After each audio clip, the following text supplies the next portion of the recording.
Uhayyikum tahiyatal islamiyah, tahiyatal mubarakah, tahiyatal ahli jinan, wa tahiyatal munbihas salam.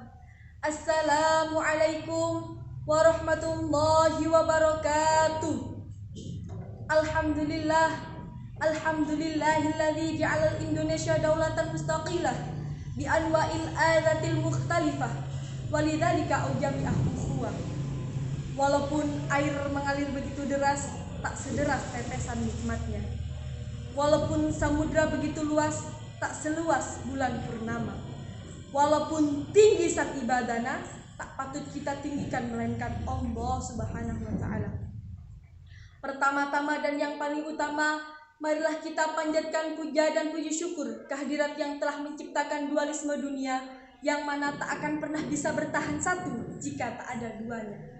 Sehingga terciptalah langit dan bumi, bulan dan bintang, lautan dan daratan, si cantik dan si buruk rupa, hingga sempurnalah alam semesta ini.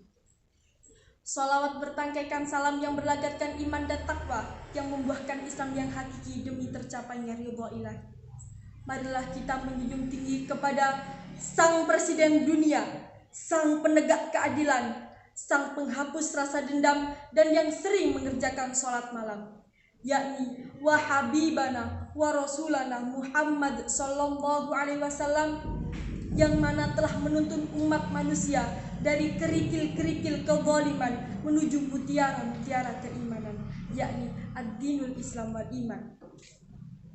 Kepada Direktur PKB Kabupaten Jombang yang saya muliakan, kepada Bapak Ibu Dewan Juri yang saya hormati, serta sahabat dai dimanapun kalian berada, semoga tetap dalam lindungannya. Amin amin ya rabbal alamin.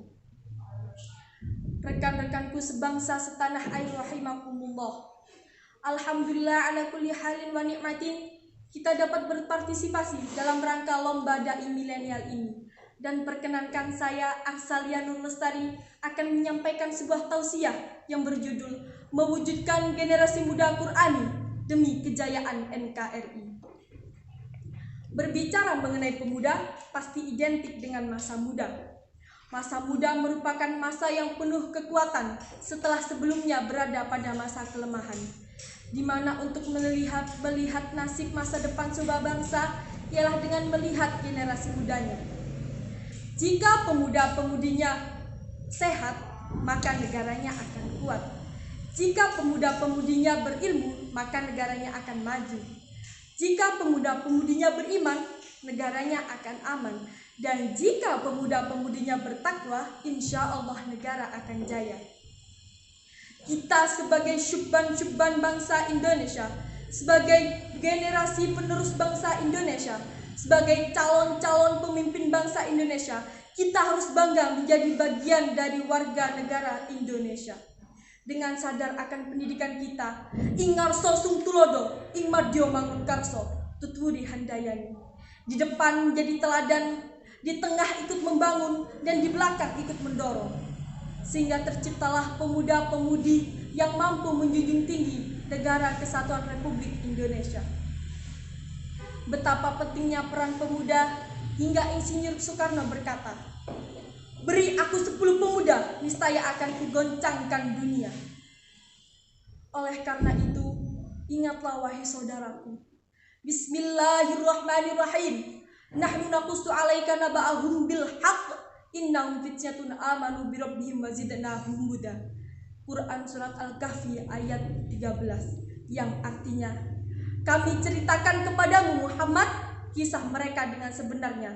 Sesungguhnya mereka adalah pemuda-pemuda yang beriman kepada Tuhan mereka, dan kami tumbuhkan petunjuk kepada mereka. Lebih jelasnya, kita harus bersyukur di mana mata masih dapat melihat dengan tepat, tangan masih dapat mengangkat beban berat, kaki masih dapat berlari dengan cepat, wajah cantik atau tampan memikat. Oleh karena itu, gunakan segala nikmat dengan senantiasa taat kepada Allah Sang Pembawa Rahmat. Jangan sampai generasi muda menjadi penghancur bangsanya sendiri. Lalu bagaimana cara kita untuk mewujudkan generasi muda untuk kejayaan negara kesatuan Republik Indonesia? Salah satunya ialah dengan mewujudkan generasi muda Qur'ani. Generasi muda Quran ialah generasi muda saat ini yang berpedoman kepada Al-Quran. Dengan membaca dan menghafalnya, memahaminya, serta mengamalkannya di seluruh aspek kehidupan mereka. Rasulullah SAW berhasil mencetak umat yang bagus akhlaknya, baik ibadahnya, serta tinggi peradabannya hanya dengan Al-Quran. Rasulullah SAW berpesan, sesungguhnya aku telah meninggalkan dua perkara kepadamu, dan jika kau berpegang teguh kepada keduanya, niscaya kau tak akan tersesat. Oleh karena itu, wahai saudaraku, hendaklah kita berpegang teguh kepada Al-Quran dan As-Sunnah. Niscaya kita tak akan tersesat di kemudian hari. Teman-temanku sebangsa setanah air rahimakumullah, hanya itu yang dapat saya sampaikan. Semoga bermanfaat. Tiada gading yang tak retak, tiada satupun yang sempurna. Walaupun kecil pasti ada cacat dan celahnya. Oleh karena itu saya mohon keikhlasan hatinya untuk memaafkannya. Akhiru qauli hada, ihdinas siratal mustaqim. Assalamualaikum warahmatullahi wabarakatuh.